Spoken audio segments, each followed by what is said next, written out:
ఉదయకాల వాక్య ధ్యానమునకు ఆహ్వానం. నేటి వాక్యం యావేలు గ్రంథం 2వ అధ్యాయం 25వ వచనం. నేను మిడతలు, గొంగలి పురుగులు, పసర పురుగులు, చీడ పురుగులు అను నా మహాసైన్యము తినివేసిన సంవత్సరపు పంటను నీకు మరలా ఇత్తును. యావేలు ప్రవక్త ద్వారా దేవుడు తన ప్రజలకు ఇస్తున్నటువంటి ఒక శుభప్రదమైన నిరీక్షణ. ఏంటి ఆ నిరీక్షణ అంటే, దేవుని మహాసైన్యమైనటువంటి మిడతలు, గొంగలి పురుగులు, పసరు పురుగులు, చీడ పురుగులు ఏ సంవత్సరపు పంటను తినివేశాయో అవన్నీ నేను నీకు మరలా దయచేస్తానని దేవుడు ఒక వాగ్దానం చేస్తున్నాడు. ప్రియులారా, మన పాపములు కనుక క్షమించబడకపోతే దేవునికి విరోధముగాను అతిక్రమము చేయువారుగాను మనం జీవిస్తూ ఉన్నట్లయితే చాలాసార్లు మన మీద దేవుని యొక్క కోపం రగులుతుంది. దేవుడు తన కోపాన్ని ఏ విధంగా చూపిస్తాడు అంటే, తన మహాసైన్యమును మన మీదకి పంపిస్తాడు. ఈ మహాసైన్యము మనకి నష్టాన్ని కలుగు చేస్తుంది. ఒక రైతు తన పంట పొలములో శ్రమించి కష్టపడి విత్తనాలు వేసి నీరు కట్టి కోత కొరకు ఎదురు చూస్తున్నప్పుడు ఆ కోతకాలపు పంట తన చేతికి రాకుండా మొదటి వంతేమో మిడతలు, రెండవ వంతేమో గొంగలి పురుగులు వచ్చి తినేస్తే, మూడవ వంతు పసర పురుగులు, ఇక చిట్ట చివరికి మిగిలిన దాన్ని చీడ పురుగులు కూడా తినేసి తన పంట యావత్తూ చేతికి రాకుండా తను కోతకాలం మందు నిశ్చేష్టుడై ఆదాయానంతా కోల్పోయి రాబడంతా లేక యావత్తు నష్టపోయినటువంటి పరిస్థితిని ఇక్కడ మనకు చూపిస్తున్నాడు. ఇది నేటి క్రైస్తవ జీవితంలో అనేకుల యొక్క దుస్థితి.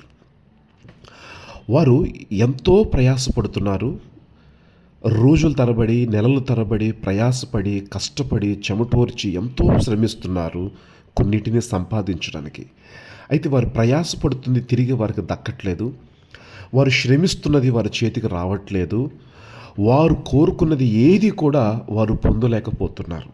దీని వెనుక ఉన్నటువంటి కారణం ఏమిటి అనంటే, దేవుని యొక్క మహాసైన్యము మన మీద ఉండటమే. అంటే దేవుడు తన ఎడల విరోధంగా జీవిస్తున్న వారి ఎడల ఆయన కోపం ఎలా ఉంటుందో మనం మరొకసారి చూడబోతున్నాం. కనుక ఇక్కడ మిడతలు, గొంగల పురుగు అనేది దేవుని యొక్క తీర్పుకు సాదృశ్యంగా మనకు కనిపిస్తుంది. మనకు తెలుసు, నిర్గమకాండం 12వ అధ్యాయంలో 10 తెగుల్లో ఒక తెగులు ఏంటంటే మిడతల దండు వచ్చి పంటను తినివేయటం. మీరు ద్వితీయోపదేశకాండం 28వ అధ్యాయంలో 2వ భాగంలో మనం చూస్తే, ఎవరైతే దేవుని యొక్క మాట వినకుండా ఆయనను ఆజ్ఞను అతిక్రమించి ఆయనకు లోబడక విధేయులు కానట్లయితే వారికి వచ్చేటువంటి శాపముల్లో ఒక శాపం ఏంటంటే, మిడతలు నీ యొక్క చెట్లను, నీ పంట ఫలములను అవి ఆక్రమించుకుని తినివేస్తును అన్నాడు. కనుక మరొక సందర్భంలో అంటే 105వ కీర్తన 34వ వచనంలో ఏమంటాడంటే, నేను ఆజ్ఞ ఇవ్వగా మిడతలను, చీడ పురుగులను నీ పొలం మీదకు వచ్చును అన్నాడు. కనుక మనం ఏదైనా కోల్పోతున్నామనంటే దాని యొక్క పర్యవసనం ఏంటంటే దేవుని యొక్క కోపం అని మనం ఆలోచించాలి.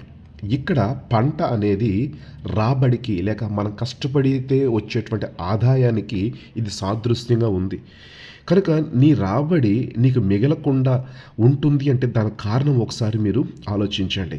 ఎక్కడ మనం తప్పిపోయామో, ఎక్కడ దేవునికి అవిధేయులుగా ఉంటున్నామో, ఎక్కడ మనం దేవుని బాధ పెడుతున్నామో అని దయచేసి మీరు ఆలోచించుకోవాలని ఈ ఉదయం మనవి చేస్తున్నాను. అయితే ఇంత దుస్థితిలో కూడా దేవుడు కారు చీకట్లో కాంతి రేఖలాగా మనకు ఒక మంచి ఆదరణతో కూడినటువంటి మాటను చెప్తున్నాడు. తినివేసిన ఆ సంవత్సరం పంటను నేను మీకు మరలా ఇస్తును. ఐ విల్ రెస్టోర్ యూ అని దేవుడు ప్రామిస్ చేస్తున్నాడు. కనుక నీ నష్టము ఎంత తీవ్రమైనదైనా, అది ఎంత అధికమైనదైనా, అది నువ్వు భరించలేనటువంటి మిక్కిలి గొప్పదైనా ప్రభు అంటున్నాడు, తిరిగి నేను నీకు దయచేస్తాను. ఎప్పుడు దయచేస్తాడు? ఇదే యావేలు గ్రంథం 1:5లో అంటాడు, మత్తులారా మీరు మేలుకొని కన్నీరు విడువుడి, రోదన చేయుడి అన్నాడు. అంటే చేసిన తప్పును తెలుసుకొని పశ్చాత్తాపడి కన్నీరు విడిచి పాపక్షమాపణ మనం ఎప్పుడైతే ఒప్పుకుంటామో అప్పుడు దేవుడు తిరిగి చేస్తానో అని మనకు ప్రామిస్ చేస్తున్నాడు. కనుక నువ్వు ఈ దేవునికి ఎంత దూరం అయిపోయి ఉన్నావో, ఎలాంటి పరిస్థితుల్లో నువ్వు ఉన్నావో, ఆయన ఎంత బాధ పెడుతున్నావో ఒకసారి ఆలోచించుకో. ప్రభు అంటున్నాడు, ఎవడు నా యందు నిలిచి ఉండునో, నేను ఎవని యందు నిలిచి ఉండునో వాడు బహుగా ఫలించును అని యోహాను సువార్త 15లో చెప్తున్నాడు. కనుక తిరిగి ప్రభు యందు నిలిచి ఉండండి, తిరిగి ప్రభుకి ఇష్టలుగా ఉండండి. దేవుడు ఖచ్చితంగా మిమ్మల్ని దీవించి తను వాగ్దానం చేసిన రీతిగా మీరు కోల్పోయినవన్నీ కూడా దేవుడు మీకు అనుగ్రహిస్తున్నాడు. మీకు పోగొట్టుకున్నవన్నీ మీకు దొరుకుతాయి. మీ తల మరలా ఎత్తబడుతుంది. మీరు మరలా మునుపటి వాటన్నిటిని పొందుకొని దేవుని నామాన్ని స్తుతిస్తారు. దేవుడి మాటలను దీవించును కాక. చిన్న ప్రార్థన చేసుకుందాం.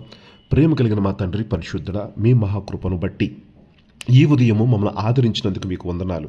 కనుక మీరు ఇచ్చిన వాగ్దానం ప్రకారంగా మీ బిడ్డల్లో తిరిగి మీ యందు నిలిచి ఉన్న వారిని మరలా వారికి ఏవేవి ఇస్తానన్నావో వాటిని మరలా ఇమ్మని, ఆ రీతిగా వారిని దీవించి ఆశీర్వదించమని, మీ అందు నిలిచి ఉండి ఆనందించేటువంటి భాగ్యము, బహుగా ఫలించేటువంటి భాగ్యం వారికి అనుగ్రహించమని, అట్టి కృపను మా ఎల్లరికూ దయచేయమని యేసు పరిశుద్ధమైన ఘనమైన నామమున ప్రార్థిస్తున్నాము తండ్రి. ఆమేన్.